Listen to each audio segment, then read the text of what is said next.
Sa isang tahimik na gabi sa probinsya, dumating ang pamilya ni Marco sa kanilang ninunong tahanan. Si Marco, isang batang lalaki na may 10 taong gulang, ay nakatayo sa harap ng malaking bahay na tila naghihintay sa kanila. Ang bahay ay matanda at puno ng kasaysayan, ang mga dingding ay kulay abo na at ang mga bintana ay natatakpan ng alikabok. Sa loob, ang mga lumang kasangkapan ay nakaayos na parang hindi pa nagbabago mula noong nakaraan. Ang mga sulok ng bawat silid ay makulimlim at ang hangin sa loob ay malamig at mabigat.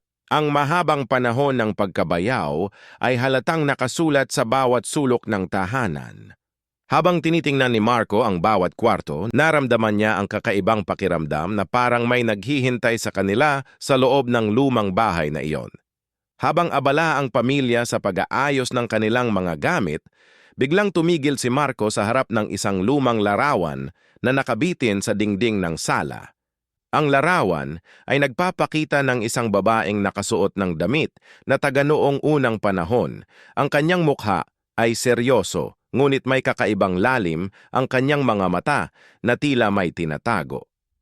Pinagmasdan ni Marco ang larawan ng matagal, pakiramdam niya ay nakatingin din sa kanya ang babae. "Inay, sino ang babaeng ito?" tanong ni Marco habang tinuturo ang larawan. Huminto ang kanyang ina at lumingon. Sandaling natigilan siya bago sumagot. "Hindi ko alam, anak.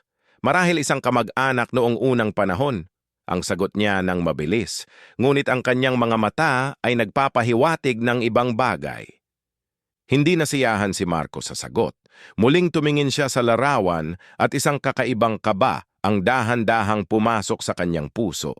Nang dumating ang unang gabi sa lumang bahay, humiga si Marco sa kanyang higaan at sinubukang matulog.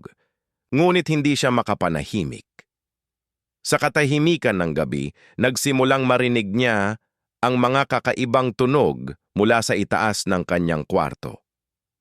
Mga yabag, parang may taong naglalakad ng dahan-dahan, at ang pag-alog ng mga bagay na parang may gumagalaw sa itaas. Tinitigan niya ang kisame, ang kanyang puso ay tumitibok ng mabilis. Sinubukan niyang sabihin sa sarili na baka hangin lamang iyon o kaya ay mga daga sa bubong. Estaon ti tiyaw may turos tayo pauli out, tiyak and malinaw. Naisip niyang gisingin ang kanyang mga magulang, ngunit agad niyang pinigilan ang sarili. Bago pa man sila nakaayos ng maayos, ayaw niyang dagdagan pa ang kanilang alalahanin. Kaya naman, nag-iisa, nakahiga si Marco sa dilim, nakikinig, at naghihintay sa kung ano pa ang darating.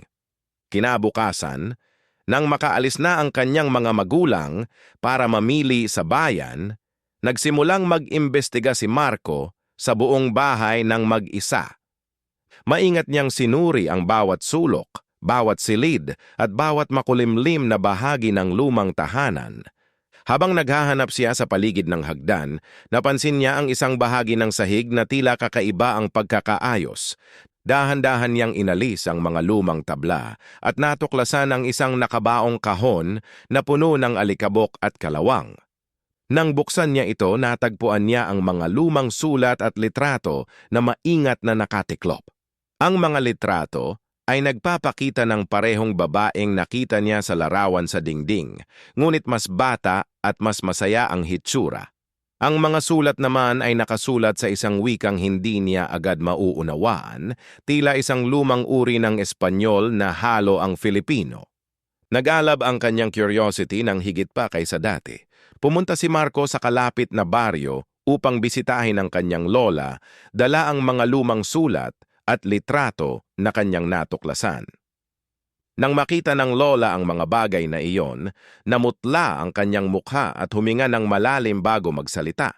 Ikinuwento ng lola na ang babae sa larawan ay si Aling Nena, isang matandang babae na dating naninirahan sa kanilang ninunong tahanan.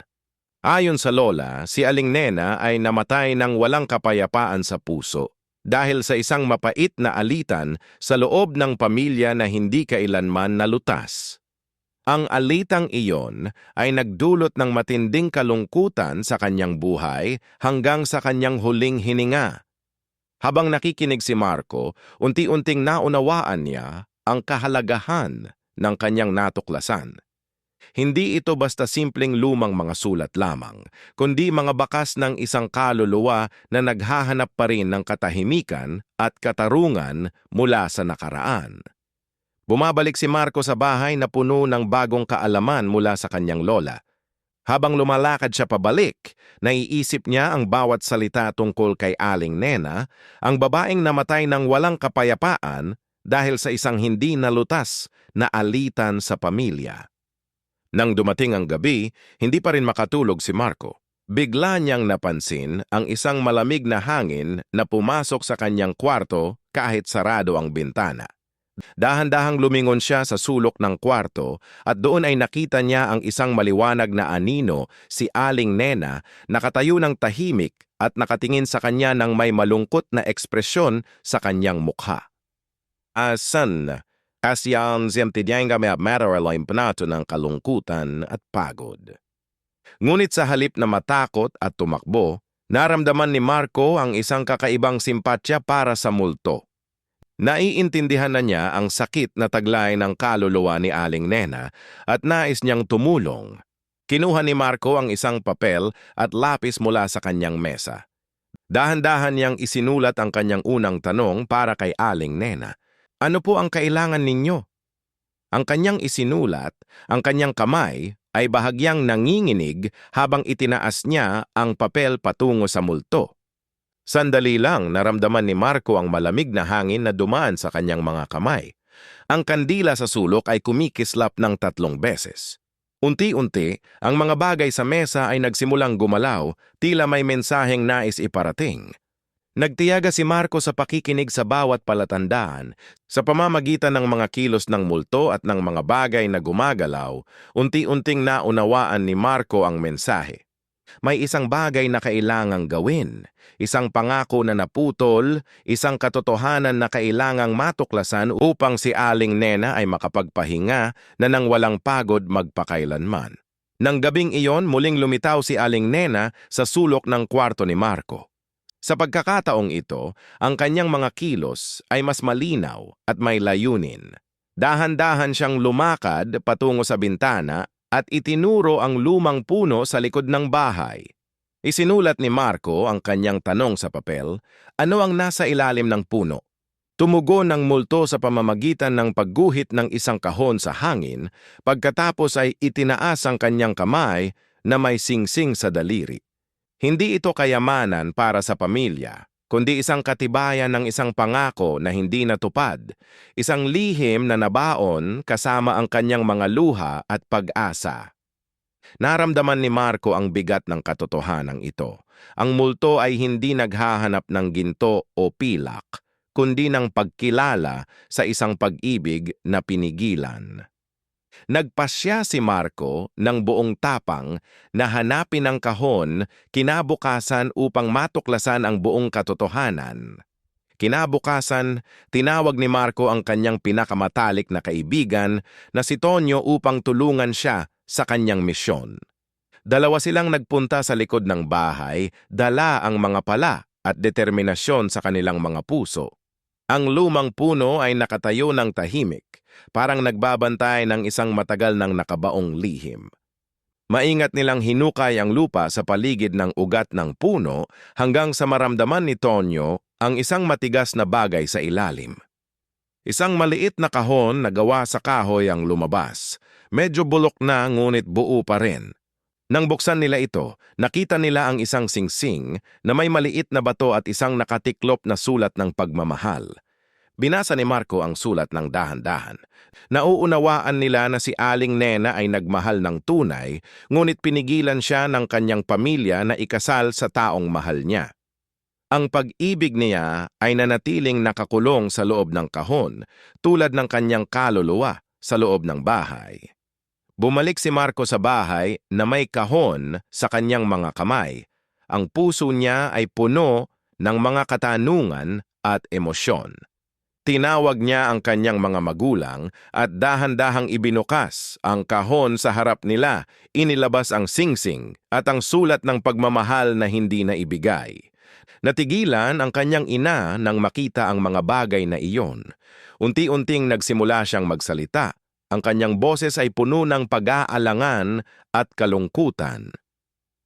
"Narinig ko na ang mga kwentong ito mula sa matatanda," sabi niya, "tungkol sa isang pag-ibig na pinigilan ng ating pamilya noong nakaraan." Nagkatinginan ng pamilya, ang mga mata nila ay puno ng luha. Sa sandaling iyon, naramdaman ni Marco na ang kasaysayan ng kanilang pamilya ay hindi lamang mga kwento, kundi mga sugat na kailangan pang gumaling. Magkasamang hawak ang mga kamay, nagsimula silang pag-usapan ang matagal nang nakabaong katotohanan. Nang gabing iyon, habang nakahiga si Marco sa kanyang higaan at pinag-iisipan ang lahat ng natuklasan, bigla niyang naramdaman ang pagbabago ng hangin sa loob ng kwarto. Dahan-dahang lumitaw ang pamilyar na anino ni Aling Nena sa sulok, ngunit sa pagkakataong ito ay hindi siya nag-iisa. Sa tabi niya ay may isang matandang lalaki, mahinahon ang mukha at may ngiti sa labi, na tila ang dating pag-ibig na matagal na niyang hinahangad. Dahan-dahan nilang iniabot ang kanilang mga kamay sa isa't isa, magkahawak, parang hindi na sila pakakawalan pa. Pagkatapos ay lumingon sila kay Marco at ngumiti ng buong puso. Isang ngiting puno ng taos-pusong pasasalamat. Naramdaman ni Marco ang isang bagay na hindi pa niya naramdaman mula nang lumipat sila sa bahay na iyon, ang tunay na init at kapayapaan, parang ang bahay mismo ay huminga ng maluwag sa wakas. Nang malaman ng buong pamilya ni Marco ang buong katotohanan tungkol kay Aling Nena, nagpasya silang gumawa ng isang simpleng ngunit makabuluhang seremonya. Inimbitahan nila ang mga kapitbahay at ang mga matatanda sa baryo na matagal nang nagtatago ng kwentong ito sa kanilang mga puso. Isa-isa silang dumating, may dalang mga kandila, bulaklak at mga panalangin. Ang mga matanda ay nagkukwento ng mga alaala tungkol kay Aling Nena, kung paano siya nabuhay at kung paano siya namatay nang may dalahing kalungkutan. Nakinig si Marco ng buong puso, nararamdaman ang bigat ng kasaysayang matagal nang naghihintay ng pagkilala. Sama-sama silang nanalangin, ang mga salita nila ay puno ng pagmamahal at pagpapatawad. Ang simpleng pagtitipon na iyon ay naging isang makapangyarihang sandali ng pagkakaisa, ng pagtanggap sa nakaraan, at ng pagbibigay ng tunay na kapayapaan sa isang kaluluwa na matagal nang naghihintay. Pagkatapos ng seremonya, dahan-dahang naramdaman ni Marco ang kakaibang pagbabago sa buong bahay. Ang mga sulok na dati ay puno ng kadiliman at pangamba ay tila binago ng isang di nakikitang liwanag. Ang malamig na hangin na laging gumagapang sa mga pasilyo ay naging mainit at mapagkandiling parang yakap ng isang mahal sa buhay. Tumigil na ang makulimlim na pakiramdam na laging sumasaklaw sa bawat silid. Ang mga lumang kasangkapan na dati ay tila nakatayo ng walang layunin, ay tila nagkaroon ng bagong kahulugan at buhay. Ang mga lumang upuan, mesa at aparador ay tila nagkukwento na ng masasayang alaala kaysa sa malungkot na nakaraan. Naramdaman ni Marco na ang bahay na dating puno ng takot at hiwaga ay naging isang lugar ng kaginhawaan, init at kasaysayan. Hindi na ito isang bahay na dapat katakutan, kundi isang tahanan na puno ng mga kwentong nagbibigay ng kahulugan sa kanilang pamilya. Bumalik si Marco sa kanyang kwarto na may mabigat na puso ngunit puno ng kapayapaan sa kanyang dibdib. Dahan-dahan niyang binuksan ang kahon kung saan niya inilagay ang singsing na natagpuan nila ni Tonyo sa ilalim ng lumang puno. Ngunit nang tingnan niya ang loob, wala na ang singsing. Sa halip, may nakalagay na isang lumang bulaklak na natuyo na, maingat na nakaayos, na parang may naglagay nito ng may pagmamahal. Alam ni Marco na ang tuyo na bulaklak ay may kahulugang pasasalamat at paalam. Ngumiti siya ng dahan-dahan, naiintindihan na ang lahat. Kinuha niya ang kanyang tala-arawan at nagsimulang sumulat ng lahat ng nangyari mula nang lumipat sila sa lumang bahay. Isinulat niya ang bawat detalye, bawat takot, at bawat aral na natutunan. Sa dulo ng kanyang mga salita, isinulat niya ang isang mahalagang katotohanan na ang mga multo ay hindi laging dapat katakutan, sapagkat minsan sila ay mga kaluluwa lamang na naghahanap ng pag-unawa.